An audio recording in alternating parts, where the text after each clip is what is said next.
A mother leaves her disabled 7-year-old daughter locked in an apartment. She doesn't come back for 4 months. When police finally open the closet door, what they find changes everything. On a warm June evening in DeKalb County, Georgia, an anonymous caller dialed 911. The voice on the line was anxious, clipped, and refused to give a name. They gave an address and apartment number, and then delivered a message that dispatchers struggled to process. A child, a dead child, stuffed in a closet. The caller said the body had been there for months. They demanded that officers hurry, then hung up. 2 hours later, they called again, this time more frustrated, more insistent. Still no name, still no explanation, just a location.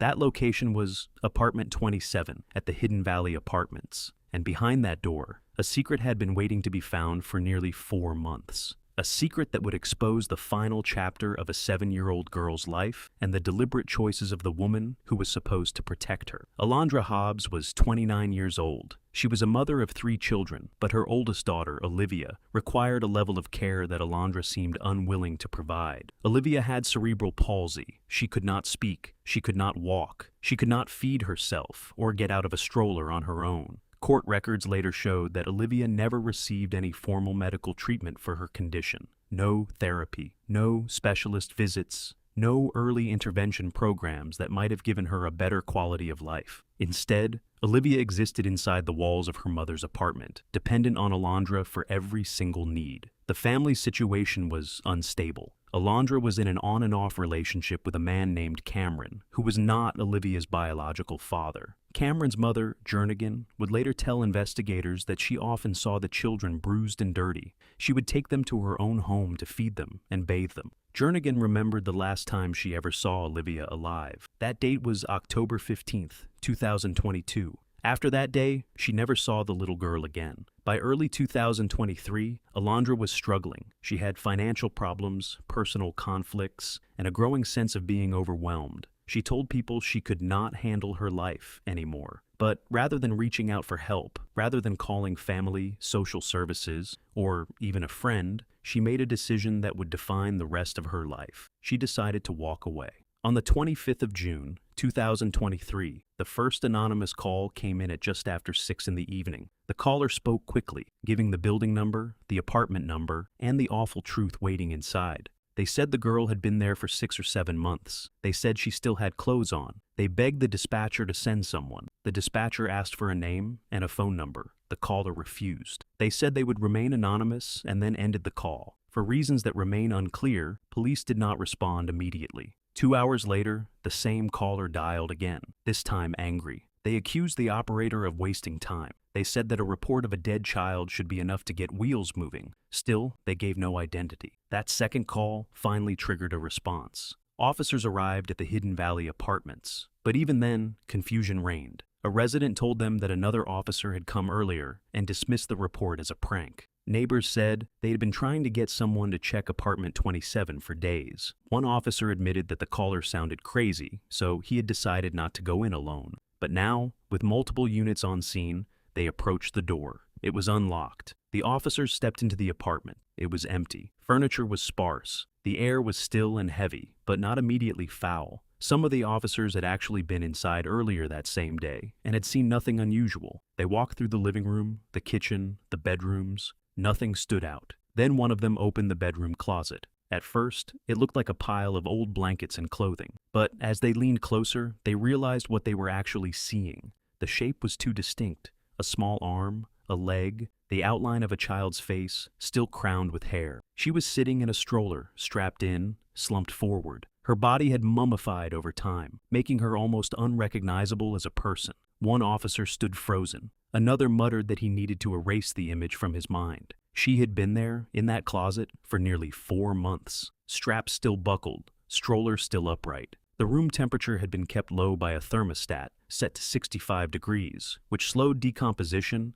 but could not stop it completely. She was left with a single bottle of water and a small Ziploc bag of chips and cookies. That was all the food and water her mother had given her before walking out the door. Investigators were preparing to process the scene when the apartment manager arrived with news that complicated everything. The tenants had been evicted. The apartment was in the final stages of the eviction process, which meant that technically the lease was still in Alondre's name. Without a search warrant, any evidence collected could be thrown out in court. The lead investigator ordered everyone to stop. A warrant was obtained, but it took 4 days. During those 4 days, Olivia's body remained where it had been found. But detectives began working backward. They tracked Alondre's movements, her phone records, and her social connections. They learned she had not returned to the apartment since leaving. They found her staying at a budget motel across town. On the 29th of June, 2023, police moved in. Alondre Hobbs was arrested without incident. She was taken to the station, read her rights, and agreed to speak with detectives. She seemed calm. She seemed ready to explain herself. The interrogation room was small and quiet. Alondre sat across from 2 detectives, speaking in a measured tone. She did not seem distraught. She did not ask about Olivia. Instead, she immediately began controlling the conversation. The first thing she wanted to talk about was towels. When the detectives asked her about the scene, she interrupted to say that she had never placed towels under the bedroom door. She said she knew the thermostat was running, so she wanted Olivia to get air. She emphasized that she would never block the door. She said it over and over,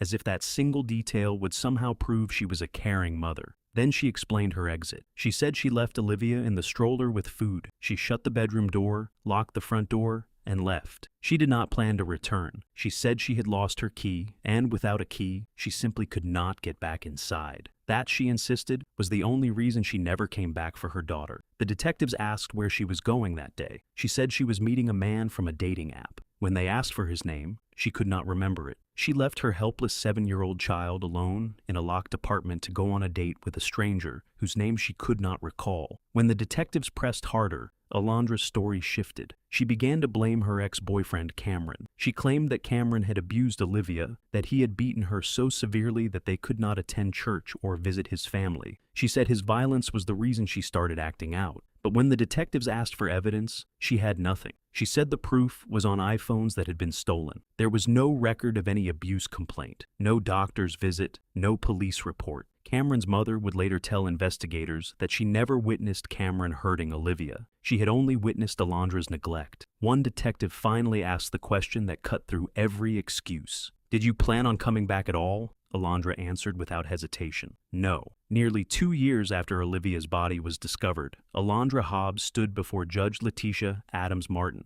She had accepted a plea deal. She pleaded guilty to 2 counts of malice murder, felony murder, and first-degree cruelty to children. The prosecutor said that this case stood out as one of the worst in his career. He described how Olivia had been left with only a bottle of water and a small bag of snacks. He told the court that when Alondre was asked if she wanted a funeral for her daughter, she said no. She said no one had ever helped her with Olivia, so she saw no reason to honor her memory. Alondre's attorney asked the court for mercy, but Judge Martin sentenced her to life in prison without the possibility of parole. Olivia was 7 years old. She could not speak. She could not walk. She could not unbuckle herself from a stroller. She depended entirely on the woman who was supposed to protect her, and that woman chose to leave her alone in a dark closet to die.